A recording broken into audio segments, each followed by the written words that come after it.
Hi everyone, this is Alon. I want to talk about in this video about the Cincinnati Bengals. I want to talk about how good they've been doing on defense, how good they've been doing on offense, what changes they should make, what changes they shouldn't make, and just really how good they have played overall this entire season for the first 5 weeks. Let's talk about it. So, first, I want to talk about the defense. You know, they can't tackle that good, obviously. Other teams struggle with that too, but Bengals a lot, mostly. They can't stop the run. They can't stop the pass. The quarterbacks have way too much time to throw the ball. They have 5 seconds to throw the ball. That's way too long. Most average quarterbacks is usually 2 seconds, or some quarterbacks with not very good offensive lines, 2 seconds. But I mean, Jared Goff could sit there for 10 seconds and he would still have a little bit more time left. These guys, like I said, they can't tackle. And another problem, too much zone. They might be doing too much zone where they're giving too much cushion to receivers. They're making bad calls. Like, Zach Taylor's still a coach, but I don't know. In my opinion, I think they should get a different coach. Yes, who am I, but that's my opinion. I think they should get a different coach and change things up here because it's looking like the same year last year where they're gonna not do too good in the first week and then they're gonna come back at the end, but then it's already too late because they're 9-8. Oh. Sorry, Dad. But yeah, I just want to talk about that, and then yeah, too many penalties.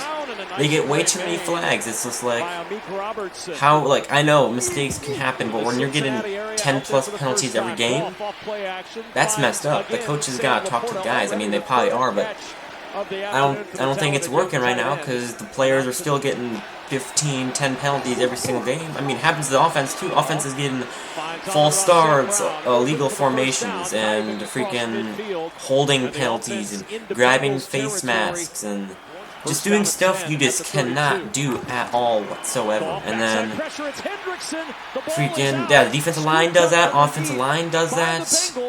Quarterback, Cincinnati Bengals quarterback has nothing to do. Jake Browning, he has no time to throw the ball. And when he does throw the ball, it's an interception like every time. Like, I don't think Jake Browning's the right quarterback. I think they should get a different quarterback. But yeah, they did get a new quarterback, and it's Joe Flacco, a quarterback which I honestly would not want as a starting quarterback, even if Joe Burrow is hurt. Why would you want Joe Flacco? He's not going to stay in the team any much longer. He's already 41, 42 years old. He's about to retire soon, so you should have him just for a couple games to see if he's better than Jake Browning. I don't know. I don't think that's going to work. I don't think Jake Browning's that good of a quarterback. I don't think Joe Flacco is that good of a quarterback where you would sign him on the team for him to start. I mean, who knows? You can see there, we'll get an interception like that. He throws 2 more in this game. 3 interceptions. It's ridiculous. He has like 8 interceptions this season already. But yeah, back when I was talking to you, I just don't think Joe Flacco, even if he's okay and he beat the Packers. Well, Packers have their moments where they lose to the absolutely worst teams in the NFL, so that's that. It was only by 3 points, so there's that. But yeah, like I said, I don't think Joe Flacco is the right one. They keep making bad management calls. Like, I don't know who's calling it, the coach, the owners, bunch of those people. They're making bad decisions for this Bengals team. They're grabbing players that aren't so good. They're grabbing players that are not even that good. Like, it just doesn't make any sense to me. Like, they can make little changes to better their team, and they're not doing it at all right now. Yeah, the run game. I want to talk about that now. The run game is not good at all. Chase Brown is getting 2 yards every carry. Even if he runs the ball 4 times on all 4 downs, he's still only getting 8 yards, and you still need 2 more yards, and there's no such thing as 5 downs. Other than that, and now, I want to go over to ESPN, look at Jake Browning's personal stats, and then go over to Cincinnati Bengals page and look at overall team stats to show you guys what I'm talking about. Okay, here we are, Cincinnati Bengals page. It's their official page. Here are their overall team stats. Their top offense, passing yards, is Jake Browning, obviously, because Joe Burrow is hurt. Chase Brown, only 160 rushing yards. That is nothing at all through first 5 weeks. I mean, he's getting 2 yards a carry, so that shows it right there. And then Jamar Chase, 374 receiving yards. It's not the worst, but it's not the best. Jamar Chase sometimes usually gets more than that for the first 5 weeks or so. Top tackles is 23 tackles with Daxton Hill and Demetrius, or whatever that says. I don't know what that says. Can't pronounce it. Whatever. Knight Jr. Both tied with 23 tackles. And then sacks, obviously it's Trey Hendrickson.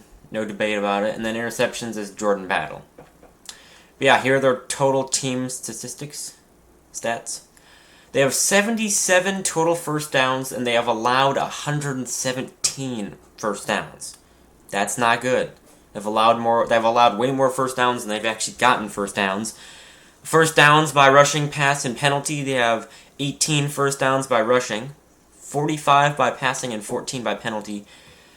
The opponents have 38 rushing first downs, 70 passing first downs, and 9 penalty first downs. Their third down conversions are 22 of 61. Opponents are 29 of 63. Fourth down conversions, 1 of 1. Opponents, 3 of 6. Total offensive yards, 1,143 yards. Total yards allowed, 1,956. Offensive plays, they have 272 total plays on offense, and they average 4.2 yards every play. That's not very good. Their opponents have 346 total plays against them. 5.6 average yards. Total rushing yards, 285 for the Cincinnati Bengals, and then 661 for all their opponents. Jeez, who played against them. Rushing plays, 92. Average yards, 3.1. It's actually like 2.4 to 2.3, but it's adding on what Joe Burrow and Jake Browning ran. Yeah, where was I? Yeah, I was at rushing plays. Yes. Now, total passing yards, they have 946 passing yards. And then their opponents have 1,350 passing yards. Bengals have thrown 160 times, completed 101 times, 8 INTs, all from Jake Browning, and 5.9 every completion. That's also not very good. The average is like 8-9 yards every completion. Sometimes 10 if you're that good of a quarterback, but 5.9? That's got to be the lowest right now.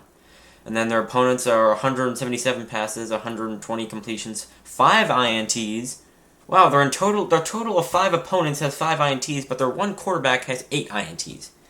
That is also not good, and their average every throw is 7.6. That's decent. They have 15 sacks, while all their opponents have 10, so I guess that's a win there. They're 5 of 5 of field goals. Opponents are 5 of 6 of field goals. They have only 10 touchdowns, while their opponents have 20. They have 2 touchdowns on rushing, 8 on passing, 0 on return, 0 defensive. Their opponents have 6 rushing, 12 passing, 0 returns, and 2 defensive. Turnover ratio, -5. That's not good. See, yeah. It's not good. See, 2.5 average. That's very close to what I said. His longest was only 11 yards, and he has 1 rushing touchdown. Just not good. Yeah, this is pretty much all of it. I wish there was something where you could check all of their penalties, but if you watch the Cincinnati Bengals and you look over the highlights or watch the games live, you know what I'm talking about. They have way too many penalties all the time. They're getting 10 penalties mostly every game. It's ridiculous. But yeah, now, Jake Browning's personal stats. Well, first, against Jacksonville, he had 21 completions out of 32 attempts, 241 yards, 65.6 completion percentage, 7.5 of every throw, every completion, 2 touchdowns, and 3 interceptions. His longest pass is 42 yards, sacked 1 time. Passer rating was 69.9.